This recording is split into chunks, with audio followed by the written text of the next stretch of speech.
नमस्कार. आज ट्रान्सफॉर्मर या साधनाची माहिती आपण घेणार आहोत. ट्रान्सफॉर्मर म्हणजे काय, त्याचा उपयोग काय, याची माहिती आपण आज घ्यायची आहे. फ्रिक्वेन्सी आणि पॉवरमध्ये कोणताही बदल न करता AC सर्किटमधील विद्युत ऊर्जा एका सर्किटकडून दुसऱ्या सर्किटकडे पाठवणाऱ्या स्थिर साधनाला ट्रान्सफॉर्मर असं म्हणतात. मग ही जी ऊर्जा एका सर्किटकडून दुसऱ्या सर्किटकडे पाठवली जाते, हे करत असताना वारंवारता म्हणजे फ्रिक्वेन्सीमध्ये कोणताही बदल होत नाही. ट्रान्सफॉर्मरमुळे AC उच्च व्होल्टेजचे कमी व्होल्टेजमध्ये किंवा कमी व्होल्टेजचे उच्च व्होल्टेज किंवा अतिउच्च व्होल्टेजमध्ये रूपांतर करता येते. ट्रान्सफॉर्मर हे AC प्रवाहावर चालणारे एक स्थिर साधन आहे. आता हे जे व्होल्टेज वाढवणे किंवा कमी करणे याची गरज काय? जनरेशन ज्याला आपण म्हणतो, ज्या ठिकाणी वीज निर्माण होते त्या ठिकाणी वीज ही 11 किलो व्होल्ट म्हणजे 11,000 व्होल्ट इतकी वीज निर्माण होते. त्याहून जास्तीची वीज निर्माण करण्यासाठी अनेक अडचणी आहेत. ही निर्माण झालेली वीज जनरेटिंग स्टेशनपासून दूर अंतरापर्यंत वाहून नेऊन ती वीज गरजेनुसार वितरित केली जाते. विजेचं हे जे ट्रान्समिशन आहे आणि नंतर डिस्ट्रीब्युशन आहे. ट्रान्समिशनसाठी आपण जे वाहक कंडक्टर वापरतो ते ॲल्युमिनियमचे कंडक्टर वापरतो. दूर अंतरावर वीज वाहून नेत असताना जे कंडक्टर वापरलेले आहेत त्यांची लांबीसुद्धा वाढणार आहे. आणि आपल्याला माहिती आहे रेजिस्टन्स R = ρL/A. याचा अर्थ असा आहे की कंडक्टरचा विरोध हा वाहकाच्या लांबीच्या समप्रमाणात बदलतो. म्हणजे वाहकाची लांबी जितकी जास्त तितका रेजिस्टन्स जास्त आणि I²R या नियमानुसार त्यातून वाहणारी वीज ही उष्णतेच्या स्वरूपात वाया जाणार आहे.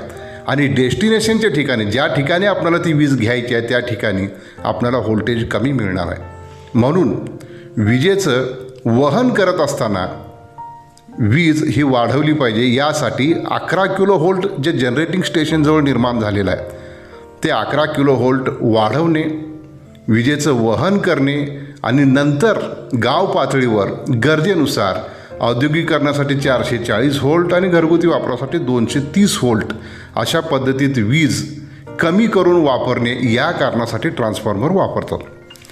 ट्रान्सफॉर्मर कसं काम करतो? ट्रान्सफॉर्मर हा म्युच्युअल इंडक्शनच्या तत्वावर कार्य करतो. म्हणजे काय?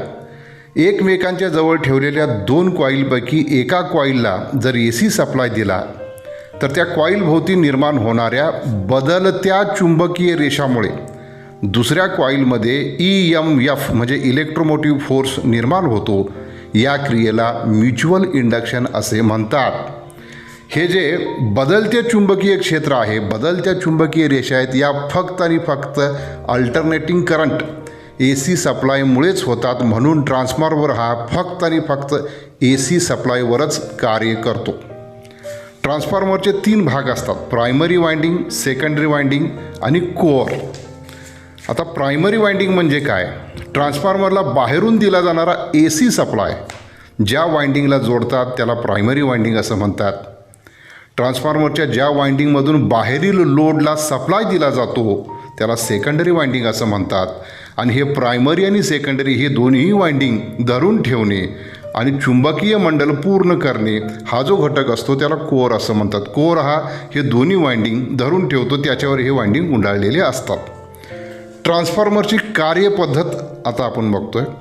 म्युच्युअल इंडक्शनच्या तत्वावर कार्य करतो म्हणजे नेमकं काय होतं? ज्यावेळी प्रायमरी वाइंडिंग AC सप्लायला जोडलेली असते त्याच्या भोवती चुंबकीय रेषा निर्माण होतात. या चुंबकीय रेषा कोअरमधून वाहतात व सेकंडरी वाइंडिंगमार्फत कापल्या जातात.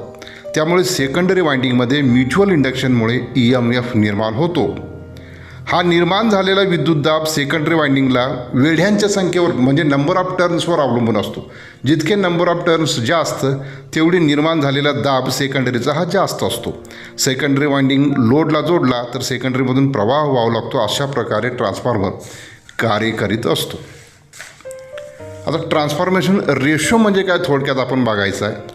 सेकंडरीचे टर्न्स आणि प्रायमरीचे टर्न्स यांच्या गुणोत्तरास रेशो असं म्हणतात. सेकंडरी व्होल्टेज आणि प्रायमरी व्होल्टेज यांचे गुणोत्तर म्हणजे सुद्धा ट्रान्सफॉर्मेशन रेशो.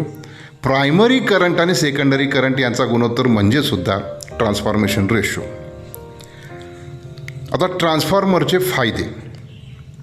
एक तर ट्रान्सफॉर्मर हे स्थिर साधन आहे, त्यामुळं घर्षण फ्रिक्शन लॉस त्याच्यामध्ये नाही.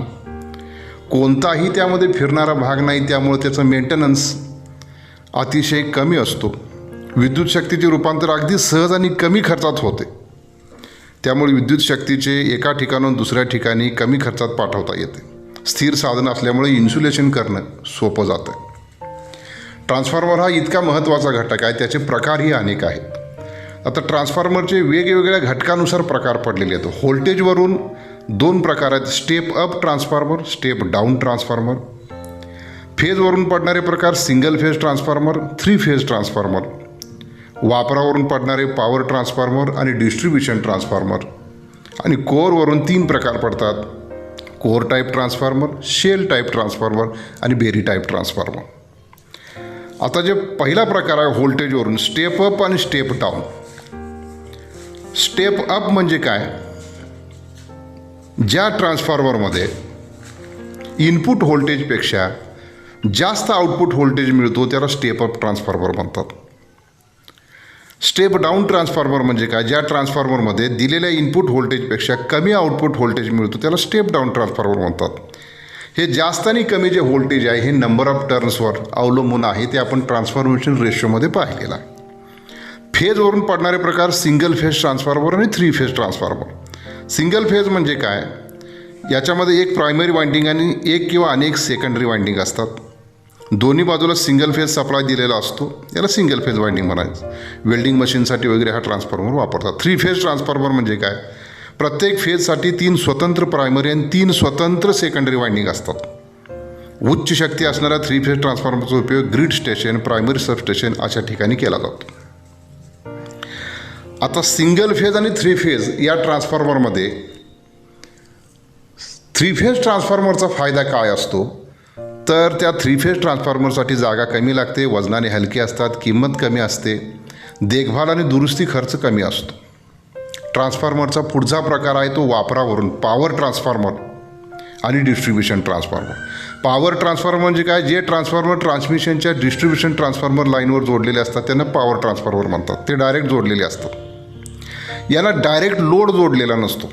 डिस्ट्रीब्युशन ट्रान्सफॉर्मर म्हणजे जे ट्रान्सफॉर्मर डिस्ट्रीब्युशन लाईनवर जोडलेले असतात आणि त्यांची प्रायमरी नेहमी सप्लायला जोडलेली असते, त्याला डिस्ट्रीब्युशन ट्रान्सफॉर्मर असं म्हणतात. याची क्षमता सर्वसाधारणपणे 5 kV याची असते. ट्रान्सफॉर्मरचे कोअरवरून पडणारे 3 प्रकार आहेत, core type transformer, shell type transformer आणि बेरी टाईप ट्रान्सफॉर्मर. यामधला कोअर टाईप ट्रान्सफॉर्मर आहे, यामध्ये चुंबकीय रेषा वाहण्यासाठी एकच मार्ग असतो. याचा उपयोग हाय व्होल्टेज आणि लो आउटपुटसाठी होतो. शेल टाईप ट्रान्सफॉर्मर यामध्ये फ्लक्स वाहण्यासाठी 2 मार्ग असतात. याचा उपयोग लो व्होल्टेज आणि हाय आउटपुटसाठी होतो. बेरी टाईप ट्रान्सफॉर्मर याच्यामध्ये याची रचना थोडीशी गुंतागुंतीची असते.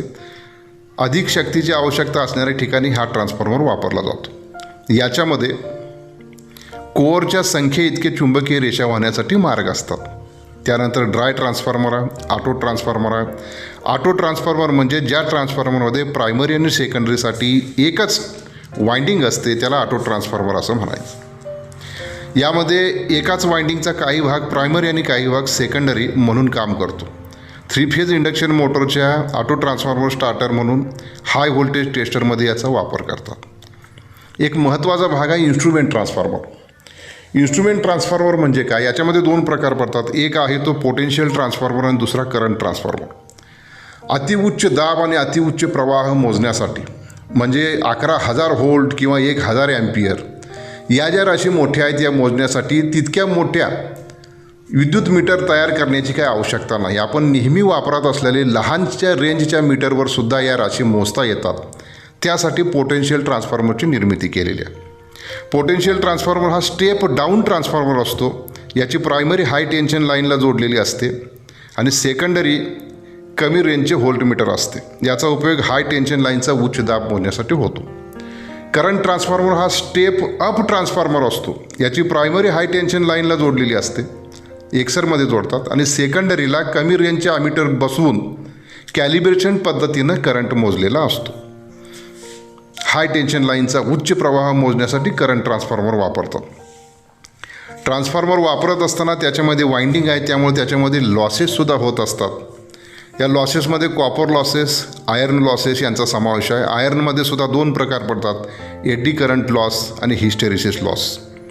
हे लॉसेस शोधण्यासाठी 2 वेगवेगळ्या पद्धती वापरतात. एक आहे ती शॉर्ट सर्किट टेस्ट आणि दुसरी open circuit test. Short circuit टेस्टमध्ये ट्रान्सफॉर्मरवर पूर्ण लोड दिला जातो आणि कॉपर लॉसेस शोधण्यासाठी ही टेस्ट घेतली जाते. त्यानंतर ओपन सर्किट टेस्टमध्ये आयर्न लॉस शोधून काढण्यासाठी ही टेस्ट घेतली जाते.